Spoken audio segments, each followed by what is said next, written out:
bonjour. Let's start your notes for the 9th of September, Thursday. Alright, let's go to part A, conversations.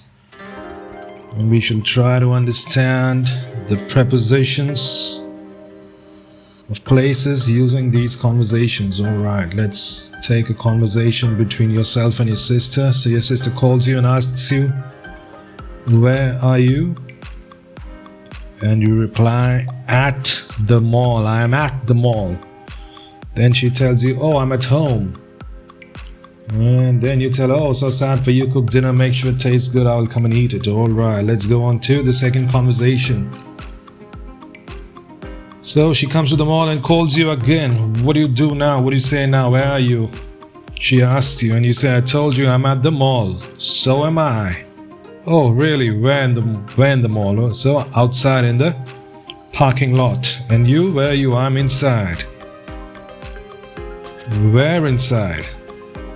"On the second level or the second floor." In a mall they call a level a floor. They call a floor a level, the other way around, not really a floor, it's just a level. So on the second level, on the second level, right. Okay, we're on the second level now, you see, in the supermarket. And where in the supermarket? Because the supermarket can be really huge, can be really big. So in the ice cream section. So let's take a look at it once more. She comes to the mall and calls you.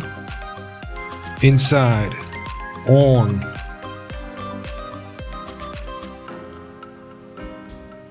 in the supermarket, in the ice cream section. So these are all sections. You're dividing the place further and further into smaller parts because that's how it is in a mall.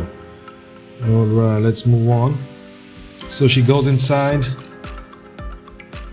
and to the second level, to the supermarket, to the ice cream section, where she sees you eating a big bowl of ice cream. Excellent, very good. Let's go on to the third conversation between you and your sister again. So where are you? So then you reply, "Why do you always want to know where I am?" Alright, so answer the question. "I'm in Paris." Alright, let's look at this one. I'm in Paris, not at Paris. It's too big to be at. You can't be at a city. You gotta be in a city.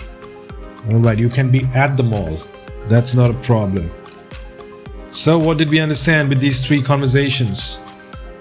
So the first thing is, the closer you move, the smaller the places become.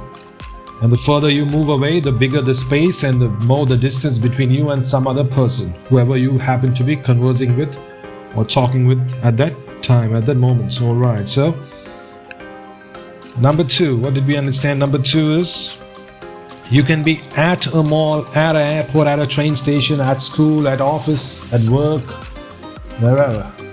But you cannot be at a city. Alright, so that's very clear. We did it the other day as well. And number three is, you can sit at the front of the bus or at the back of the bus. Some people call it in the front as well, but that's not very correct. Now let's look at a room. So you can be at the front of the room or at the back of the room. You cannot really be in the front or in the back of the room because it's too small. It has only one part, only one section. You can't divide it into two or more unless you put a wall. Yeah, now it's two new rooms or three new rooms. How many walls you put? So if it's just one room, it's just one place, it's just one section. So at the front, at the rear, at the back, whatever you want to say. Alright, that's all. So I hope you understood the prepositions of places. Alright, and the last week we did all the preposition types and all. So let's move on to part B, grammar. So what's a preposition? Very simple. A preposition is a word that shows the position of the noun. It shows where the noun is at, etc. So question number 2. How many types of prepositions are there? So there are prepositions of place, movement, time, agents, things. Right, those are some types of prepositions. And we'll look them more. We'll go further into them. We'll look at them in details. All right, let's go on to the third question. What are some examples of prepositions of place? So we just did those. So they are in, on, under, below, above, etc. At.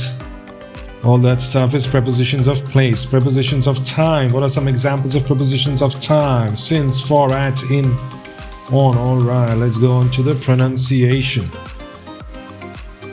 So the first word is film. F-I-L-M. F-I-L-M. Film. Don't say fleam. Alright, it's not a fleam. No, that's not right at all. Film. Open your mouth and speak very clearly. F-I-L-M.